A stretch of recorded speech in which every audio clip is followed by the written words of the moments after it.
Ladies and gentlemen السلام علیکم ورحمۃ اللہ وبرکاتہ۔ ناظرین کرام، آج کی اس ویڈیو میں ہم قرآن کریم کے چیپٹر نمبر 9 سورہ توبہ کے ورس نمبر 61 سے لے کر آگے کچھ مزید آیات تک ڈسکشن کریں گے۔ آپ سب سے گزارش ہے کہ اگر آپ کو ہمارا میسج پسند آئے تو ہمارے اس پیغام کو اپنی کمیونٹی کے دیگر افراد تک بھی شیئر کیجیے اور اس کار خیر میں ہمارا ساتھ دیجیے۔ تو آئیے بنا ٹائم ویسٹ کیے اپنے آج کے اس یونیک سے ٹاپک کی جانب بڑھتے ہیں۔ Ladies and gentlemen, if we look at these verses تو ہم سب جانتے ہیں کہ ان آیات میں مسلم سوسائٹیز میں جو ہائپوکرائٹس تھے، جو منافقین تھے، ان کے حوالے سے ڈسکشن کی جا رہی ہے کہ جب وہ اپنے سیمینارز منعقد کیا کرتے تھے، جب وہ اپنی میٹنگز رکھا کرتے تھے، جب ان کے کوئی ایونٹس ہوا کرتے تھے، تو منافق لوگ جو ہوتے تھے، ظاہر سی بات ہے وہ لبادہ تو اسلام کا اوڑھ کے آتے تھے، لیکن اب وہ اپنی میٹنگز میں، اپنے سیمینارز میں وہ پروفٹ محمد علیہ السلام کے بارے میں نازیبا الفاظ یوز کیا کرتے تھے، irrelevant wordings یوز کیا کرتے تھے۔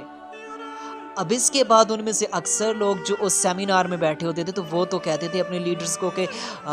پروفٹ محمد علیہ السلام کو پتہ نہ چل جائے، کہیں انہیں خبر نہ ہو جائے، وہ کیا کہیں گے۔ تو اس موقع پر ایک شخص ان میں سے اٹھتا اور وہ کہتا کہ اگر خبر ہو بھی جاتی ہے تو کیا بات ہے، ہم ان کے سامنے قسمیں کھا لیں گے کہ ایسی کوئی بات نہیں۔ اب اسی طرح ہوا، یہ پروفٹ محمد علیہ السلام کے بارے میں irrelevant wordings یوز کیا کرتے تھے، اوپر سے اپنے آپ کو مسلم بھی شو کیا کرتے تھے۔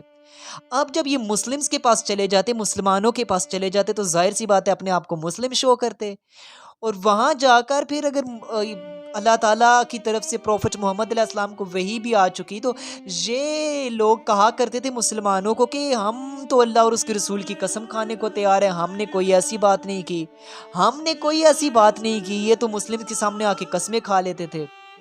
اس موقع پر اللہ تعالیٰ نے ان ورسز کا نزول فرمایا اور بتایا کہ اگر یہ ایمان والے ہوتے نا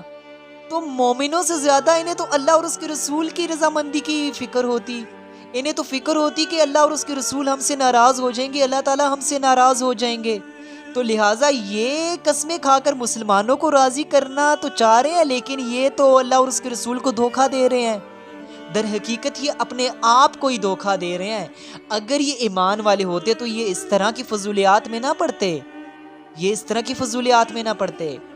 لیڈیز اینڈ جنٹلمین، اس کی روشنی میں آپ دیکھیں، آج آپ دیکھیں 2023 میں سارے کا سارا امیج آپ کے سامنے ٹرانسپیرنٹ ہوتا چلا جائے گا۔ آپ دیکھیں نا کس طرح آج ہمارے اسلامک سٹیٹس کے جو سو کارڈ لیڈرز ہیں، جو سو کارڈ پولیٹیکل کرپٹ قسم کے لیڈرز ہیں، اگر وہ واقعی یہ بھی سچے ایمان والے، یہ اللہ اور اس کے رسول سے ڈر محسوس کرتے، دل سے ایمان لائے ہوتے، تو کیا یہ امریکہ کے آگے سیرنڈر کرتے؟ کیا یہ اسرائیل کے آگے سیرنڈر کرتے؟ ان کے لیے تو اللہ اور اس کے رسول علیہ السلام کا حکم سب سے پہلے ہوتا ہے، اگر اللہ اور اس کے رسول کا ڈر محسوس کرتے تو کیا یہ ہمارے اوپر منافقت کا لبادہ اوڑھ کر نہیں آئے؟ آپ دیکھیں نا منافقین کا کیا طرز عمل ہوتا تھا، باتوں میں وہ مسلمز کے ساتھ تھے، لیکن جب وہ اپنوں کے پاس جاتے تھے کہتے تھے ہم تو مسلم سے مذاق کرتے ہیں، ہم تو تمہارے ساتھ ہیں۔ آج ہمارے پولیٹیکل لیڈرز اسلامک سٹیٹس کے امریکہ میں جاتے ہیں تو ادھر جا کر تو یہ ان کی آنکھیں جھک جاتی ہیں، ادھر تو یہ امریکن ہو جاتے ہیں، لیکن جب ادھر ہوتے ہیں تو یہ ادھر بڑے نام نہاد مسلم بن جاتے ہیں، لیکن کرنا انہوں نے کچھ نہیں ہوتا، اللہ اور اس کے رسول کی تو ایک بات انہوں نے نہیں ماننی ہوتی، اور جب امریکہ کے سامنے چلے جاتے ہیں تو پھر تو یہ اپنی قوم کی بیٹی ڈاکٹر عافیہ صدیقی کے بارے میں آواز تک اٹھانا مناسب نہیں سمجھتے، اتنے بڑے امریکہ کے غلام بن جاتے ہیں۔ تو آج ہم سب کو سمجھنے کی ضرورت ہے کہ کس طرح یہ ہائپوکریسی کا لبادہ اوڑھ کر ہم سب کو دھوکہ دیتے ہیں، اللہ اور اس کے رسول علیہ السلام کے احکامات کی دھجیاں اڑاتے ہیں، اور اوپر سے یہ مسلمز کے حمایتی بھی بنتے ہیں۔